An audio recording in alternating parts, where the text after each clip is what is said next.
Ada warajulani tahabban fillah. Ada dua orang yang saling mencintai karena Allah. Ijtama alaihi wa tafarraqa alaihi. Bertemu karena Allah, berpisah karena Allah. Kita juga sama. Kita akan bertemu di masalah karena Allah. Suatu saat kita berpisah juga Allah yang ngatur sudah. Yang penting kita berusaha untuk semaksimal mungkin bagaimana memberikan apa yang bisa kita berikan. Kalau kita bisa memberikan mal ya kita berikan. Kalau hanya bisa memberikan tenaga ya kita berikan. Kalaupun hanya senyum doa yang kita bisa berikan ya harus itu yang kita bisa.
Sejatinya tahun baru Hijriah itu kalau menurut sejarah itu adalah tahun awal hijrahnya Nabi kan gitu. Itu memang perdebatan. Jadi masa Khalifah Umar bin Khattab itu baru diputuskan kalender Hijriah. Kalau di Masehinya perdebatan tahun 622 Masehi. Jadi waktu itu simpang siur gitu, debat. Ini harusnya Rabiul Awal karena hijrahnya Nabi itu dari Mekah ke Madinah itu pas Rabiul Awal. Kemudian ada yang mengatakan, enggak, sebelumnya Rabiul Awal, Muharram dan lain sebagainya. Akhirnya Umar memutuskan bahwasannya hijrahnya Nabi atau kalender Hijriah itu dimulai 1 Muharram. Kenapa seperti itu? Karena ternyata setelah diteliti, setelah dikoreksi, lahir giroh pertama kali atau tekad niat pertama kali hijrahnya Nabi itu lahir di bulan Muharram.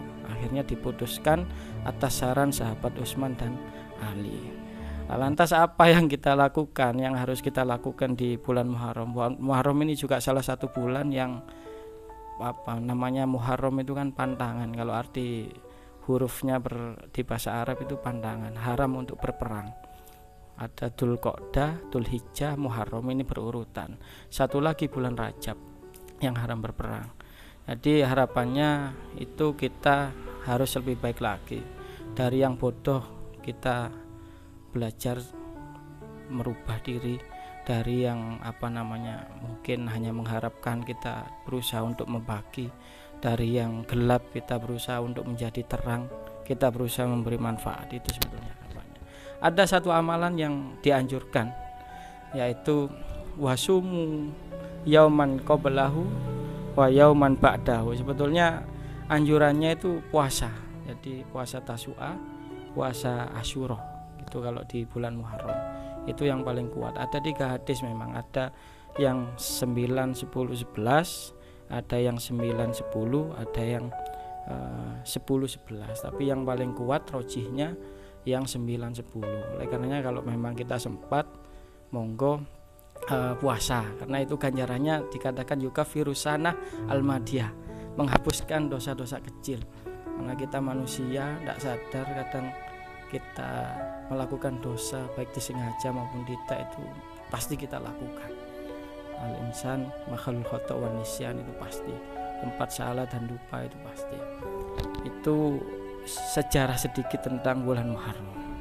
Kemudian yang ingin saya sampaikan, ada Di dalam hadis Muslim juga hadis Imam Al-Bukhari itu mengatakan begini, sab'atun yudilluhum wa fi dillihi yauma la dilla illa dilluh. Ini menarik karena tadi Mas Chandra menjelaskan dari berbagai latar belakang. Jadi ada nanti itu pada hari kiamat itu 7 golongan yang akan dinaungi Allah. Yauma la dilla illa dilluh. Tidak ada naungan illa dilluh kecuali naungan Allah Subhanahu wa taala. Yang pertama dari 7 golongan itu adalah imamun adil, imam yang adil. Jadi saya yakin para senior ini semuanya jadi imam, paling enggak imam untuk dirinya sendiri.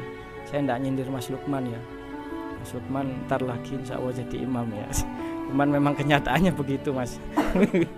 Jadi memang paling tidak imam bagi diri kita sendiri. Kullukum ra'in wa kullukum mas'ulun an ra'iyati. Semua manusia, setiap pemimpin akan diminta pertanggungjawaban. Setiap apa yang dipimpinnya akan diminta pertanggungjawaban. Imam yang adil. Kalau kita posisi sebagai kepala daerah juga akan dimintai pertanggungjawaban kepada masyarakat kita.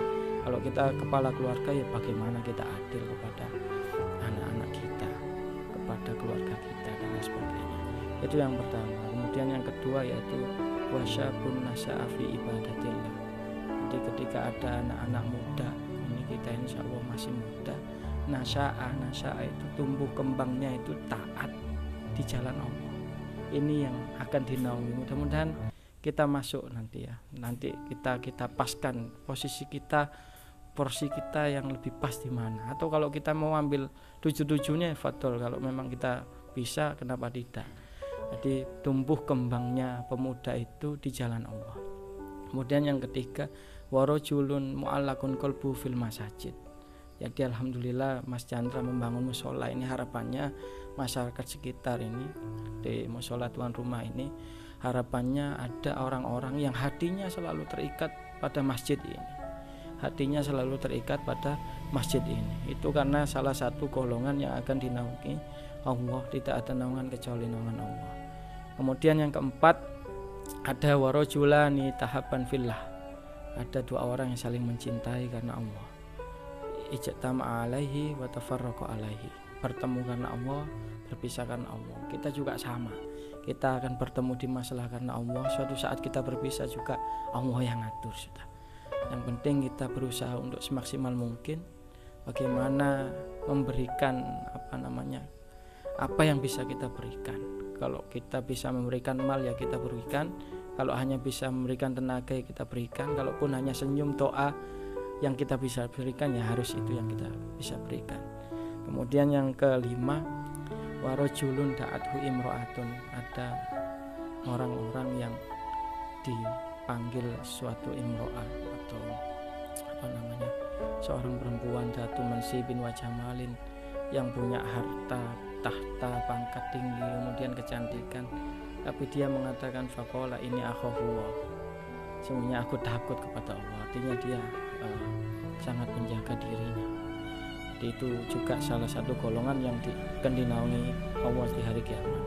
Kemudian yang keenam, ini yang mungkin lebih banyak masuk di potensi di masalah, yaitu warajulun tasaddaqu bisadaqatin fa'akhfaha. Ada seseorang atau kumpulan orang itu yang senantiasa bersedekah fa'akhfaha, sampai menyembunyikannya, hatta la ta'mal matun fik hatta ta'mal simalu matun fik yaminu.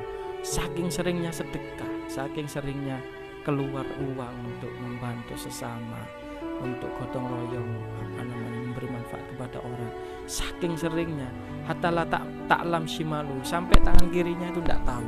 Ini luar biasa. Jadi saking seringnya tangan kanan itu memberi, sampai tangan kirinya tidak tahu. Yang terakhir 7 golongan itu adalah rajulun dzakarahu khalian. Dia senantiasa mengingat Allah. Dzakarahu khalian di sini dijelaskan di sulusil lail. Kalau dalam surat Al-Muzammil itu di sepertiga malam. Dia mengingat Allah, mengakui dosa-dosanya yang dia lakukan, kemudian fafadat ainahu. Tidak terasa air matanya itu menetes, merenungi mungkin dia punya salah yang disengaja maupun tidak disengaja. Mungkin hanya itu yang bisa saya sampaikan, mudah-mudahan bisa bermanfaat, karena memang sekali lagi saya bukan ustadz, saya juga sama belajar, cuman memang saya senang sekali berada di sini. Ini berarti menarik saya kembali ke dunia sosial setelah 4 tahun terakhir saya fokus di dunia pendidikan. Memang ini ditarik-tarik Mas Chandra dari kemarin, karena memang saya juga senang di dunia sosial. Insya Allah nanti kita sama-sama bisa sinergi. Kelebihan yang bisa saya sampaikan itu datangnya dari Allah. Apa yang benar itu datangnya dari Allah. Kalau memang itu salah, itu murni dari kesalahan saya selaku hamba, selaku makhluk yang penuh dosa. Kurang lebihnya mohon maaf. Akhirul kalam, wassalamualaikum warahmatullahi wabarakatuh.